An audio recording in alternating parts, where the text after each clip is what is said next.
حضور نبی رحمت صلی اللہ علیہ وآلہ وسلم نے ارشاد فرمایا، اے جوانوں کے گروہ، تم میں سے جو کوئی نکاح کرنے کی استطاعت رکھتا ہے وہ دیر نہ کرے، بہت جلد نکاح کر لے، یہ نظر کا اور پارسائی کا محافظ ہے۔ اور اگر تم میں سے کسی کو نکاح کرنے کی فی الحال توفیق نہیں ہے، اس کی استطاعت مالیہ میسر نہیں ہے، تو پھر وہ کثرت کے ساتھ روزے رکھے، چونکہ روزے نفسانی خواہشات کو توڑتے ہیں، آرزوؤں کو ختم کرتے ہیں۔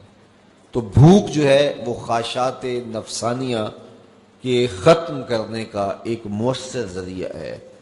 تو ہمیں صبح سے لے کر شام تک بھوک اور پیاس گوارا کروائی جاتی ہے، یہ مشق کروائی جاتی ہے تاکہ ہمارا نفس کمزور ہو۔ دوسری بات، نفس کی کمزوری کا سبب ہماری گفتگو کا کم ہونا ہے اور خاموشی ہے۔ چونکہ ہمارے جتنے بھی گناہ ہیں ان میں سب سے زیادہ گناہ ہماری زبان کرتی ہے۔ ہمارے پاؤں بھی گناہ کرتے ہیں، برائی کی جگہ پہ چل کے جاتے ہیں۔ ہمارے ہاتھ بھی گناہ کر لیتے ہیں، کسی پہ ظلم جبر کرتے ہیں۔ ہمارے کان بھی گناہ کرتے ہیں کہ نغمے اور گیت سن لیتے ہیں۔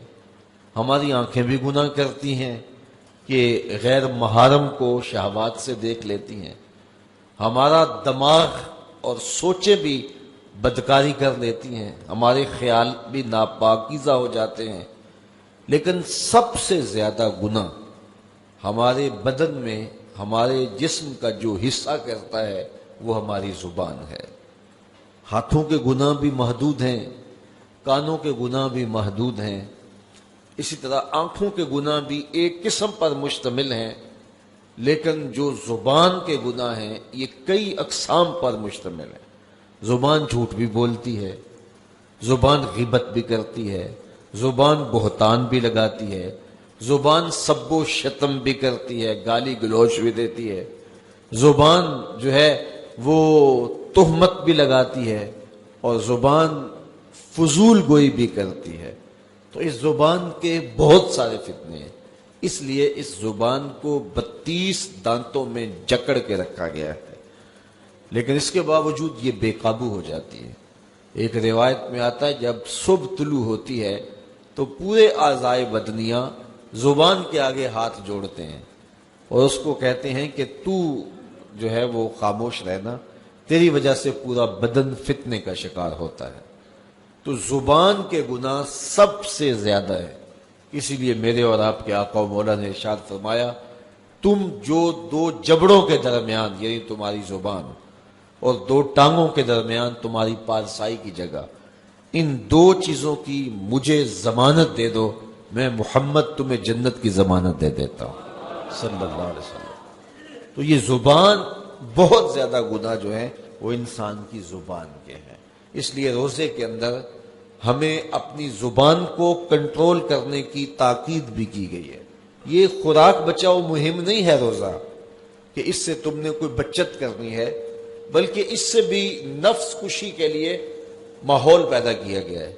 تو اگر پیٹ نے روزہ رکھا ہے تو زبان رکھتی نہیں ہے، تو پھر صرف پیٹ کا روزہ ہوا اور زبان کا روزہ ہی نہ ہوا، اور زیادہ گناہ جو ہیں وہ پیٹ کے نہیں ہیں، زیادہ گناہ زبان کے ہیں۔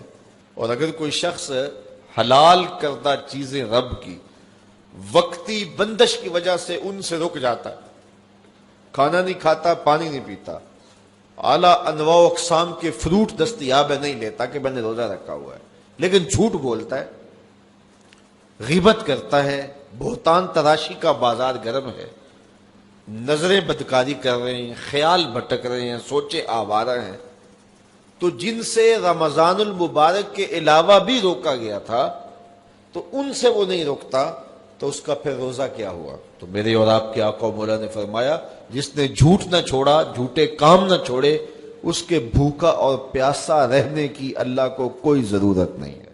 لوگوں کے ساتھ تمہارے جو حقوق کے تعلق ہیں ان کا خیال رکھو، اور یہ والدین سے شروع ہو کر کے ہمسایوں تک، اور یہ اپنے اعزاء و اقرباء سے شروع ہو کر کے جو ہیں وہ ہر انسان تک مختلف لوگوں کے حقوق ہیں جو ہمارے ذمہ ہیں، اور ہمیں ان حقوق کو ادا کرنے کی کوشش کرنی چاہیے۔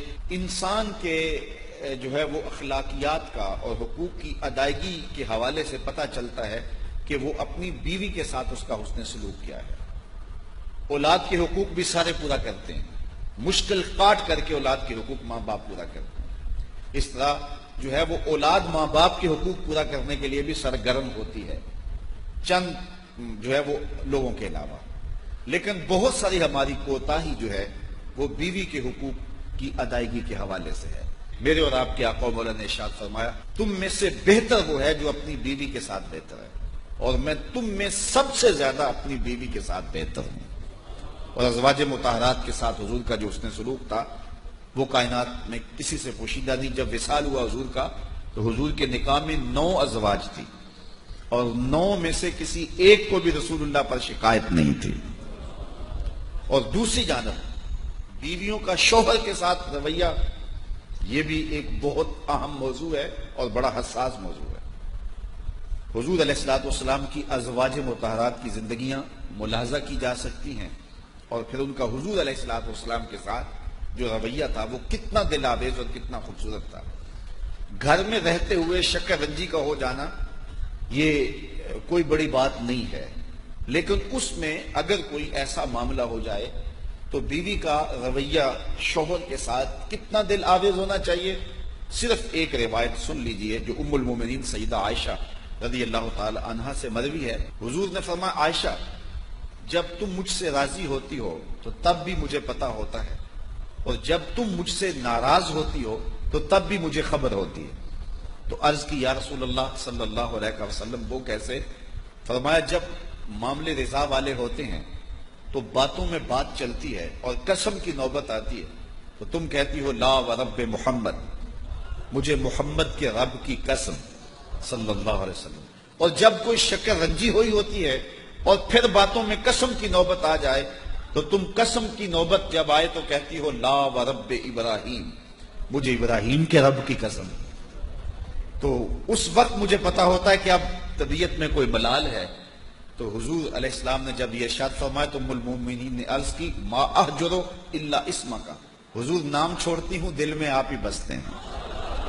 اب مجھے بتائیے یہ کتنی حساسیت ہے کہ جب حضرت عائشہ رضی اللہ تعالیٰ عنہ کا حضور سے کوئی ایسا معاملہ ہو جاتا ہے تو اس ناراضگی کی خبر پورے محلے کو نہیں ہوتی، اس ناراضگی کی خبر جو ہے وہ پورے سسرال والوں کو اور میکے والوں کو نہیں ہوتی، ہمسایوں کے ساتھ باتیں نہیں ہوتی کہ آج کل ہماری تلخی چل رہی ہے، بلکہ اتنا باریک پیرایا ہے ناراضگی کے اظہار کا کہ بس جب قسم کی نوبت آئے تو لا ورب محمد کی جگہ لا ورب ابراہیم کہا جاتا ہے۔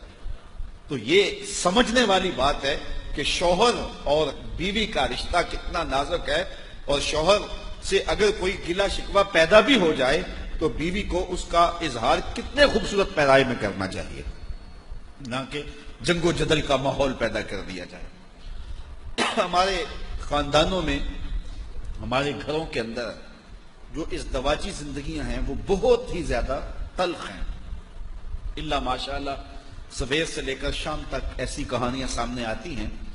یہ شکوہ ہوتا ہے بہو کو کہ مجھے ساس اچھی نہیں ملی، اور یہ شکوہ ہوتا ہے نندوں کو کہ ہمیں بھابھی اچھی نہیں ملی۔ میں نے اس کو مان لیا، میں تسلیم کر لیا۔ میں کل بھی کسی کو کہہ رہا تھا، میں نے کہا یہ تسلیم کر لیا کہ تمہیں ساس اچھی نہیں ملی، لیکن تم عزم کرو کہ جب میں ساس بنوں گی تو اچھی ساس بنوں گی، لیکن یہ نہ ہو کہ کل تو شکوہ کرے کہ مجھے آج بہو اچھی نہیں ملی۔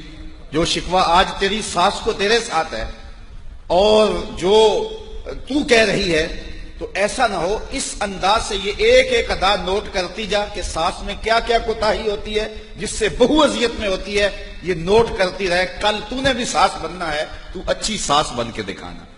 اور میں نندوں کو بھی کہتا ہوں، آج تمہیں بھابھی اچھی نہیں ملی، لیکن تم نگاہ میں رکھو کہ کون کون سی غلطیاں ہوتی ہیں جو ہے وہ اذیت کا سامان ہوتی ہیں، اور کل تم نے بھی کسی کی بھابھی بننا ہے اور کسی کے گھر جانا ہے۔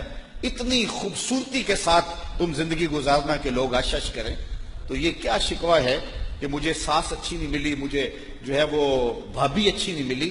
تو اگر یہ تمہارے ساتھ حادثہ ہو گیا ہے تو پھر تم جو ہے وہ کسی اور کے ساتھ یہ حادثہ نہ ہونے دینا، اور یہ کوشش کرنا کہ اچھے انداز سے آگے بڑھیں۔ قرآن سنا کر دم لینا، اب رکنا نہیں، اب تھمنا نہیں، فردوس میں جا کر